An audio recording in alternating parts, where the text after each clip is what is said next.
વંદે ગુજરાત.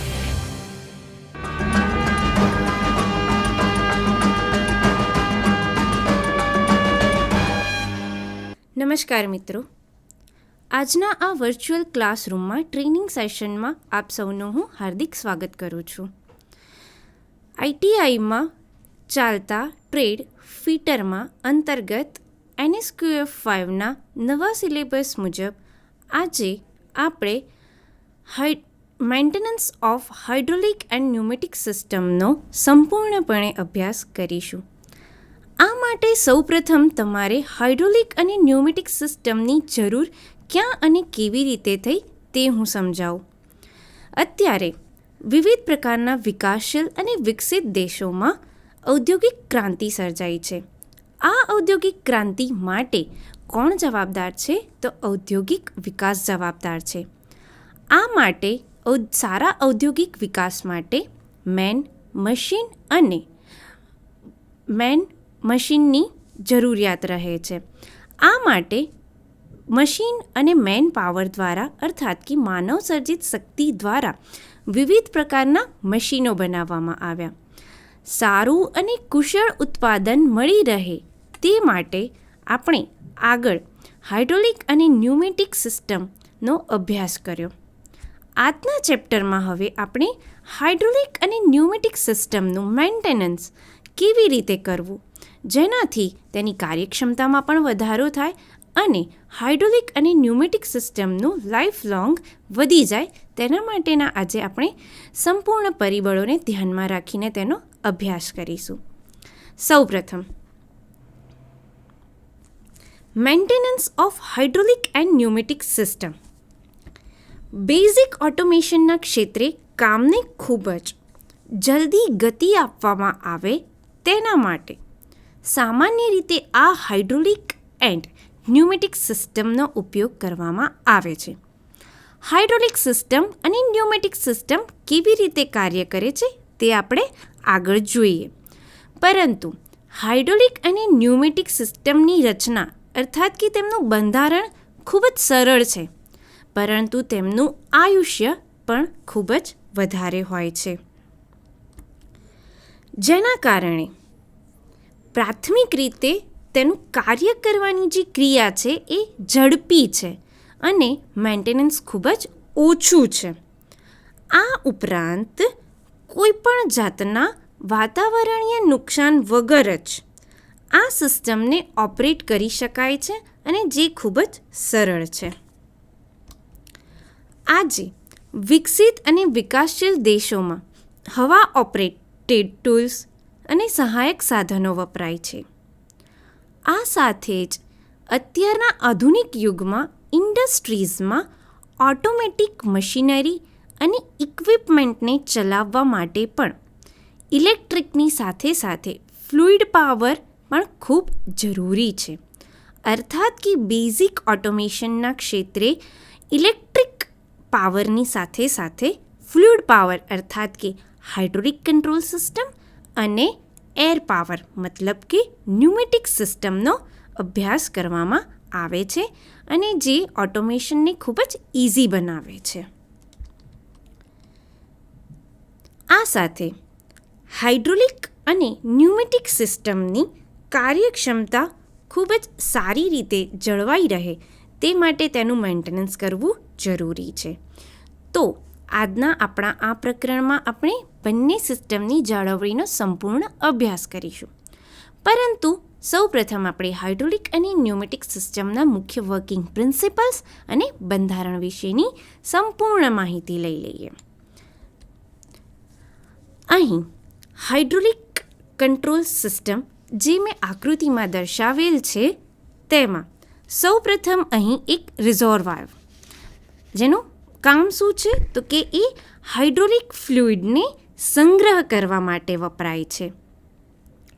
ત્યારબાદ motor driven pump અર્થાત સિસ્ટમમાં ફ્લુઇડમાં દબાણ ઉત્પન્ન કરવા માટે તે પંપનો ઉપયોગ થાય છે, જે યાંત્રિક રીતે તેને ઓપરેટ કરી શકાય છે. ત્યારબાદ કંટ્રોલ વાલ્વ અથવા તો one way check valve, relief valve, તો ફ્લુઇડના પ્રવાહને વિવિધ પ્રકારની દિશાઓમાં ફેરવવા માટે વાલ્વનો ઉપયોગ થાય છે. ત્યારબાદ આ પાઇપ તેમજ બધી ટ્યુબ, તો આખી જ સિસ્ટમમાં અર્થાત કે જે હાઇડ્રોલિક સિસ્ટમ છે તેમાં ફ્લુઇડના પ્રવાહના વહન માટે. ત્યારબાદ ફિલ્ટર અર્થાત કે તેનું કામ શું છે, તો કે સિસ્ટમમાંથી ધૂળ, ચિપ્સ અને અન્ય અશુદ્ધિને દૂર કરવા માટે. ત્યારબાદ પ્રેશર રેગ્યુલેટર મતલબ કે યોગ્ય ફ્લુઇડ પ્રેશર જળવાઈ રહે તે માટે પ્રેશર રેગ્યુલેટર. ત્યારબાદ આપણે હવે એક વિડીયો નિહાળીશું. તેમાં હાઇડ્રોલિક સિસ્ટમનું વર્કિંગ પ્રિન્સિપલ શું છે તેની આપણે સંપૂર્ણપણે માહિતી મેળવીશું. ઓકે, અહીં હાઇડ્રોલિક સિસ્ટમના એનિમેશનમાં દર્શાવેલા બેઝિક ભાગો એકબીજા સાથે પાઇપો દ્વારા જોડાયેલા છે. તેમાં પ્રવાહીનું લેવલ પણ એક સરખું છે. તેનું કારણ પ્રવાહીનું આંતરિક દબાણ. કોઈ પણ સમયે પ્રવાહી ઉપરના પ્રવાહીની ઊંચાઈના પ્રમાણમાં ચોક્કસ દબાણ પ્રાપ્ત કરે છે. આથી કન્ટેનરમાં બંને બાજુ દબાણ સરખું ન થાય ત્યાં સુધી ઊંચું દબાણ ધરાવતું કન્ટેનર પ્રવાહીને ફોર્સ કરીને તેનો ફ્લો બદલશે. અર્થાત કે અહીં કાર્ય થયું તેમ ગણવામાં આવે છે, જે હાઇડ્રોલિક કંટ્રોલ સિસ્ટમનો મુખ્ય પ્રિન્સિપલ છે. ત્યારબાદ હવે આપણે ન્યુમેટિક સિસ્ટમ વિશેની સંપૂર્ણ માહિતી મેળવીએ, જેમાં હાઇડ્રોલિક સિસ્ટમમાં ફ્લુઇડના પાવરનો ઉપયોગ કરવામાં આવે છે. તેવી જ રીતે ન્યુમેટિક સિસ્ટમમાં એર પાવરનો ઉપયોગ કરવામાં આવે છે. જેમ કે ત્યાં ફિલ્ટર મતલબ કે સિસ્ટમમાંથી જે પસાર થતી એર છે તેને ચોખ્ખી કરીને, મતલબ કે ધૂળ, ચિપ્સ અથવા તો અન્ય અશુદ્ધિને દૂર કરીને કોમ્પ્રેશરમાં, જ્યાં કોમ્પ્રેશર એ દબાણ હવા ઉપર એક પ્રકારનું દબાણ જનરેટ કરે છે. ત્યારબાદ એ હવાનું એક ટ્રીટમેન્ટ યુનિટ હોય છે. ત્યારબાદ વિવિધ પ્રકારના વાલ્વ જે એરના પ્રવાહને સંપૂર્ણપણે દિશા આપે છે, અને જે સિલિન્ડર છે તે વન ટાઈપ ઓફ એક્ચ્યુએટરનું કાર્ય કરે છે. હવે તેનું ન્યુમેટિક સિસ્ટમનું વર્કિંગ પ્રિન્સિપલ આપણે આગળના વિડીયો દ્વારા નિહાળીએ.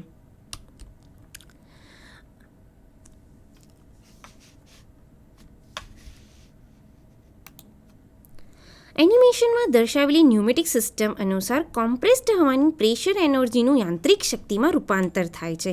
બીજા શબ્દોમાં કહીએ તો સ્ટ્રોકના અંતે જરૂરી બળ ફેલાવવાનું કાર્ય અથવા તો પિસ્ટનની ગતિ દ્વારા સ્થળાંતર કરવાનું છે, જેના કારણે કોમ્પ્રેસરમાંથી આવતી દબાણયુક્ત હવાને રિઝર્વોયરમાં રાખવામાં આવે છે અને ત્યાં સંગ્રહ કરેલ દબાણયુક્ત હવા ન્યુમેટિક એક્ચ્યુએટર્સને કામ માટે આપવામાં આવે છે, જેના દ્વારા કાર્ય થયું તેમ કહી શકાય છે. ત્યારબાદ હવે આપણે જોઈશું કે maintenance of hydraulic and pneumatic system. Hydraulic અને ન્યુમેટિક કંટ્રોલ સિસ્ટમમાં મેન્ટેનન્સની ખૂબ જ જરૂરિયાત રહે છે. આ માટે આપણે નીચેના મુદ્દા અથવા તો પરિબળોને ધ્યાનમાં રાખવાના છે. તો હાઇડ્રોલિક અને ન્યુમેટિક સિસ્ટમમાં આવતી મોટા ભાગની મુશ્કેલીઓનું નિવારણ લોજિકલી એટલે કે તાર્કિક રીતે જ કરવામાં આવે છે. આ સાથે જ્યારે નિવારણ કરવામાં મુશ્કેલી આવે તો સૌપ્રથમ તેની સલામતી પર પ્રથમ વિચાર કરવામાં આવે છે. ત્યારબાદ અંતમાં હાઇડ્રોલિક અને ન્યુમેટિક સિસ્ટમમાં આવતા સાધનનું ઇન્સ્પેક્શન કરીને તેમાં આવતી સમસ્યાઓનું નિવારણ કરવા માટે હોશિયાર અથવા તો કાબિલ ઓપરેટરને પણ પ્રશ્ન પૂછવા જોઈએ. સૌપ્રથમ મેન્ટેનન્સ કરતાં પહેલાં જ આપણે હાઇડ્રોલિક અને ન્યુમેટિક સિસ્ટમમાં કેવી રીતે સાવચેતીઓ રાખી શકીએ છીએ તેનો પણ આજે આપણે સંપૂર્ણ અભ્યાસ કરીશું.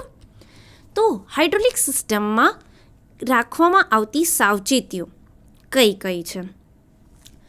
તો આ સિસ્ટમ સામાન્ય રીતે ખૂબ જ ઊંચા દબાણે કાર્ય કરે છે, જેના કારણે સિસ્ટમને સંપૂર્ણપણે બંધ અર્થાત કે શટડાઉન કરવી તે અને તેમાંથી પ્રેશર રિલીવ કરીને તેના ભાગને રિપેરિંગ કરવા જોઈએ. ત્યારબાદ બોડીના કોઈ પણ ભાગમાંથી ઊંચા દબાણે લીકેજમાંથી બહાર આવતા સ્પ્રેને ચલાવવો જોઈએ નહીંતર તો ઘણી વખત અકસ્માત થવાની પણ ગંભીર શક્યતાઓ રહેલી છે. આ ઉપરાંત હાઇડ્રોલિક સિસ્ટમના વિવિધ ભાગો જેવા કે પંપ, વાલ્વ, મોટર જે અમુક સમયે ગરમ થવાની શક્યતા રહે છે. આથી બને તો તેને ખુલ્લા હાથે તેની ગરમ સપાટીનો સ્પર્શ નિવારવો જોઈએ. આ ઉપરાંત સપાટી સાથેના આ સંપર્કને ટાળવા માટે હાથ અથવા તો તમારા કપડાને હાઇડ્રોલિક સિસ્ટમમાં ફરતા ભાગોથી દૂર રાખવા અત્યંત જરૂરી છે. તો હવે આપણે આગળ એ સમજીએ કે હાઇડ્રોલિક સિસ્ટમમાં મેન્ટેનન્સ કેવી રીતે કરવામાં આવે છે. તો તમારા હાઇડ્રોલિક સિસ્ટમની લાઈફ સારી રહે તે માટે સામાન્ય રીતે તેનું મેન્ટેનન્સ અઠવાડિયે, વાર્ષિક અથવા તો દર 3000 ઓપરેશનના કલાક દરમિયાન કરવામાં આવે છે.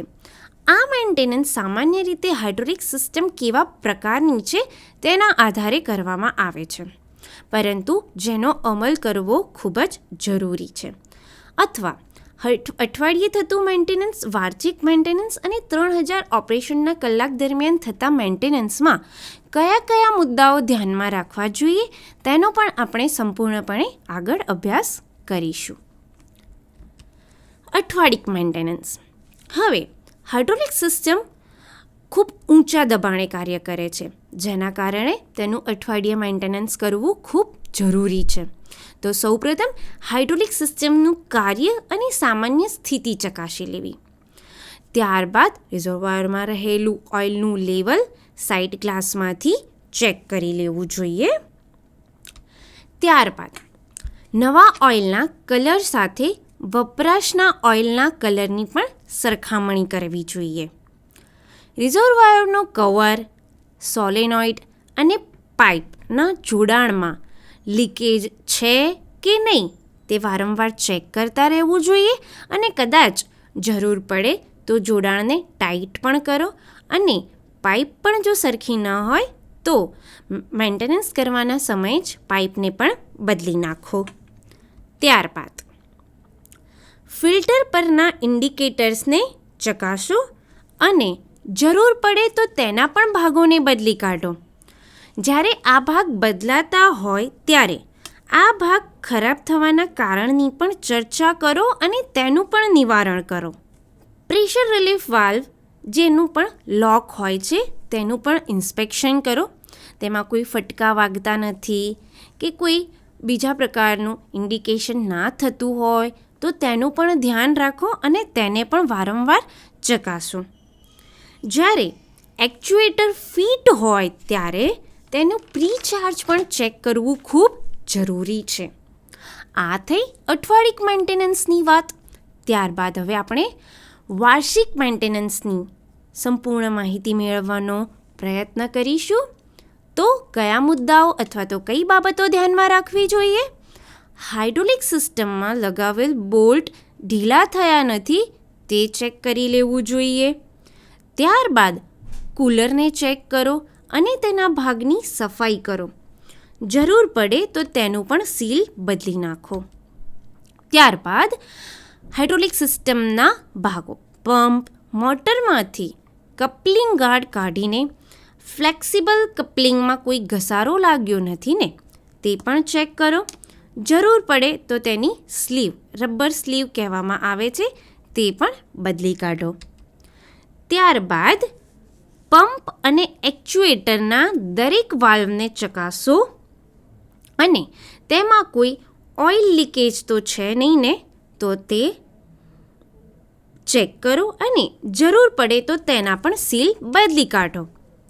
આ ઉપરાંત બીજા ભાગો જેવા કે ફિલ્ટર, બ્રીધર, સક્શન ફિલ્ટર અને સિસ્ટમ ફિલ્ટરના ભાગ પણ વારંવાર ચેક કરતા રહો અને તેને વારંવાર સાફ સફાઈ સાથે રાખો અને જરૂર પડે તો તેને પણ બદલી કાઢો.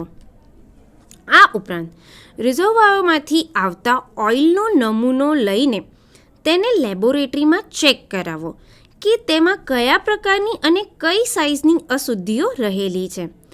જો તેમાં અશુદ્ધિઓ માલુમ પડે તો રિઝર્વોયરમાં રહેલા ઓઇલને ખાલી કરી નાખો અને ટેન્કને અંદરથી સંપૂર્ણપણે સાફ કરો અને જરૂર પડે તો તેમાં નવું ઓઇલ ભરો. આ થઈ વાર્ષિક મેન્ટેનન્સની વાત. ત્યારબાદ હવે આપણે જોઈશું કે દર 3000 ઓપરેશન કલાકે જે મેન્ટેનન્સ કરવામાં આવે છે તેમાં કઈ કઈ બાબતો ધ્યાનમાં રાખવામાં આવે છે. તો સૌપ્રથમ હાઇડ્રોલિક સિસ્ટમને વર્ષમાં ઓછામાં ઓછા એક વખત તેના 3000 ઓપરેશન પૂર્ણ થાય તો સર્વિસ કરવાની ભલામણ કરવામાં આવે છે. મિત્રો, તમને પણ ખબર છે કે ઓટોમોબાઈલ ક્ષેત્રે કે પછી હાઇડ્રોલિક, ન્યુમેટિક, બેઝિક કોઈ પણ ઓટોમેશનના ક્ષેત્રમાં મેન્ટેનન્સ કરવાની ભલામણ હંમેશા રહેલી હોય છે. તો સંપૂર્ણપણે સર્વિસ કરી લેવું પણ ખૂબ જરૂરી છે. હાઇડ્રોલિક સિસ્ટમના સતત વપરાશના કારણે હાઇડ્રોલિક પંપ, વાલ્વ, એક્ચ્યુએટર વગેરે સાધનમાં અશુદ્ધિઓ જમા થાય છે, જેને પણ સમયાંતરે ચેક કરીને સાફ કરી લેવું જોઈએ. ત્યારબાદ હાઇડ્રોલિક સિસ્ટમમાં 90% કરતાં વધારે સિસ્ટમ ફેલ થવાનું મુખ્ય કારણ શું છે? તો કે હાઇડ્રોલિક ફ્લુઇડ અને હાઇડ્રોલિક ફ્લુઇડમાં રહેલી અશુદ્ધિઓ. આ અશુદ્ધિઓનું લેવલને ઘટાડવા માટે તેમાં નિયમિત અને સ્કેડ્યુઅલ મેન્ટેનન્સની પણ જરૂરિયાત રહે છે. આ થઈ દર 3000 ઓપરેશન કલાકે મેન્ટેનન્સ કરવાની વાત. આ જ રીતે મિત્રો, આગળ આપણે ન્યુમેટિક સિસ્ટમમાં રાખવામાં આવતી સાવચેતીઓ વિશેની પણ સંપૂર્ણ માહિતી મેળવવાનો પ્રયત્ન કરીએ. હવે આપણે આગળ જોયું તેમ ન્યુમેટિક સિસ્ટમ સંપૂર્ણપણે હવાના દબાણ પણ કાર્ય કરે છે. તો કઈ કઈ સાવચેતીઓ રાખવી જોઈએ ન્યુમેટિક સિસ્ટમમાં? તો સૌ પ્રથમ ન્યુમેટિક ભાગમાં ખવાણ ન થાય તેનું હંમેશા ધ્યાન રાખવું જોઈએ અને આ ખવાણ થતું અટકાવવા માટે તેના ભાગોની સાફ સફાઈ માટે કોમ્પ્રેસ્ડ હવાનો ઉપયોગ ક્યારેય કરવો જોઈએ નહીં. આ ઉપરાંત ન્યુમેટિક ભાગોની સાફ સફાઈ કરવા માટે પણ કેરોસીન જેવા ફ્લુઇડનો પણ ઉપયોગ કરવો જોઈએ નહીં. ન્યુમેટિક સિસ્ટમમાંથી પ્રેશર ઓછું કરવામાં મેન્ટેનન્સ પહેલાં મુખ્ય વાલ્વ હંમેશા બંધ કરી દેવો જોઈએ. હવાના ફ્લોના કારણે પાઇપના લૂઝ જોડાણમાં ન્યુમેટિક હોઝ નીકળી જવાની પણ શક્યતાઓ રહેલી હોય છે અને તેના કારણે પણ અકસ્માત થવાની શક્યતાઓ રહેલી હોય છે, જે પણ મેન્ટેનન્સમાં ચેક કરી લેવું. આ જ રીતે ન્યુમેટિક સિસ્ટમમાં મેન્ટેનન્સ હાઇડ્રોલિક સિસ્ટમની જેમ જ અઠવાડિક, માસિક, ત્રિમાસિક, 6 માસિક અથવા તો વાર્ષિક રીતે કરવું ખૂબ જરૂરી છે. સૌપ્રથમ આપણે હવે જોઈશું તેમાં પણ અઠવાડિક મેન્ટેનન્સની વાત. તો સૌપ્રથમ કોમ્પ્રેસર, ટેન્ક, બાઉલ અને અન્ય હવાની લાઇન જેમાં ડ્રેઇનકોક હોય તેને અઠવાડિયામાં એક વખત હંમેશા સાફ કરવાનું રાખો. આ ઉપરાંત કોમ્પ્રેસરના ક્રેન્કકેસમાં ઓઇલનું લેવલ ચકાસી લો. ત્યારબાદ કોમ્પ્રેસરના સેફ્ટી રિલીફ વાલ્વને પણ ચકાસી લો. ત્યારબાદ અઠવાડિક મેન્ટેનન્સ પછી હવે મહિનામાં એક વખત મેન્ટેનન્સ કરવું પણ જરૂરી છે, જેમાં આપણે કઈ કઈ બાબતોનું ધ્યાન રાખીશું? તો સૌપ્રથમ તેમાં એર ફિલ્ટરનો ડિસ્ચાર્જ છે તેને ચેક કરો અને બીજું પ્રેશર રિડ્યુસિંગ વાલ્વનું સેટિંગ પણ ચેક કરતા રહો. ત્યારબાદ 3 મહિનામાં થતા મેન્ટેનન્સમાં કઈ કઈ બાબતો આપણે ધ્યાનમાં લઈશું? તો કોમ્પ્રેસરમાં ક્રેન્કેસનું ઓઇલ બદલતા રહો. ત્યારબાદ કોમ્પ્રેસરની મોટરમાં ઓઇલિંગ કરો. કોમ્પ્રેસરની પ્રેશર સ્વિચ પણ યાંત્રિક રીતે યોગ્ય છે કે નહીં અને ના હોય તો તે સ્વિચને પણ બદલી લો. મિત્રો, અહીં ન્યુમેટિક સિસ્ટમના દરેક ભાગનું મેન્ટેનન્સ સમયાંતરે કરવું ખૂબ જરૂરી છે. દરેક ભાગોનું એક લાઈફ હોય છે, જેના કારણે જેનું મેન્ટેનન્સ કરવામાં ન આવે તો તે આગળ પૂર્ણ સિસ્ટમમાં ખૂબ જ બાધાઓ જનરેટ કરે છે. આ બાદ દર 6 મહિનામાં કેવી રીતે મેન્ટેનન્સ કરવું અને કઈ કઈ બાબતો ધ્યાનમાં રાખવી, તેની આપણે અહીં સંપૂર્ણ માહિતી મેળવવાનો પ્રયત્ન કરીશું. તો હવાની લાઇનમાં ભેજ, ઓઇલ, ધૂળના રજકણો છે કે નહીં તેને વારંવાર ચકાસતા રહો. આ ઉપરાંત ફેલ્ટ અને સ્ક્રીન પ્રકારના જે ઇન્ટેક એર ફિલ્ટર છે તેને પણ સાફ કરતા રહો. મિત્રો, એર ફિલ્ટરમાં હંમેશા એરને જે સાફ કરવાનું કાર્ય થાય છે, જે ખૂબ જરૂરી છે, કારણ કે ન્યુમેટિક સિસ્ટમ સંપૂર્ણપણે એરના દબાણ એટલે કે હવાના દબાણ પર કાર્ય કરે છે, અને જો ચોખ્ખી હવાના દબાણ સાથે ન્યુમેટિક સિસ્ટમ વર્ક નહીં કરે તો ન્યુમેટિક સિસ્ટમ ફેલ થવાના ચાન્સીસ ખૂબ વધી જશે. સો સમયાંતરે ઇન્ટેક એર ફિલ્ટરને સાફ કરતા રહો. ત્યારબાદ એર કમ્પ્રેશરનો બેલ્ટ પણ ચેક કરો કે તેની મૂવમેન્ટ ઓકે છે કે નહીં. ત્યારબાદ પ્રેશર રિલીફ વાલ્વનું પ્રેશર પણ અંતમાં ચેક કરતા રહો. આ સાથે ન્યુમેટિક સિસ્ટમના ભાગો જે આપણે ન્યુમેટિક સિસ્ટમમાં જોયા, એ બધા જ ભાગોનું કેલિબ્રેશન, ઓપરેશન, નોઝલ, તાપમાન કંટ્રોલર, રિસ્ટ્રિક્ટર, પ્રેશર કંટ્રોલર, થર્મોસ્ટેટ અને ભેજ ચેક કરતા રહો, કારણ કે આ બધા જ પરિબળો પણ ખૂબ અગત્યનો ભાગ ભજવે છે મેન્ટેનન્સમાં. અંતમાં આ સાથે ન્યુમેટિક સિસ્ટમના દરેક ભાગને સાફ તો કરવાનો જ, પરંતુ તેની અંદર પ્રેશર ટ્રાન્સમીટર અને કંટ્રોલરની પાઇપ અને પાઇપના ફિટિંગો પણ ચેક કરી લેવા ખૂબ હિતાવહ છે. ત્યારબાદ દર વર્ષે થતું મેન્ટેનન્સ, અર્થાત કે ન્યુમેટિક સિસ્ટમમાં વર્ષે જે મેન્ટેનન્સ થાય છે તેમાં આપણે કયા કયા પરિબળોને ધ્યાનમાં લઈશું? તો સૌપ્રથમ ઇન્ટેક એર ફિલ્ટર પ્રકારની કાર્ટ્રિજ વર્ષમાં એક વખત તો તેને બદલી જ નાખો. આ ઉપરાંત રિઝર્વોયરનું કંટ્રોલરનું કેલિબ્રેશન પણ ચેક કરો. વાલ્વને ટાઇટ ક્લોઝ ઓફ માટે પણ ચેક કરતા રહો. અંતમાં ખૂબ જરૂરી એવું કે ન્યુમેટિક સિસ્ટમના દરેક ભાગને વારંવાર સાફ કરતા રહો, જેથી આપણને કુશળ પરિણામ મળે. આ સાથે અંતમાં હાઇડ્રોલિક અને ન્યુમેટિક સિસ્ટમના ફાયદાઓ, તો કે ખૂબ જ ઓછી ખામીઓ સાથે આ હાઇડ્રોલિક અને ન્યુમેટિક સિસ્ટમ વર્ક કરે છે.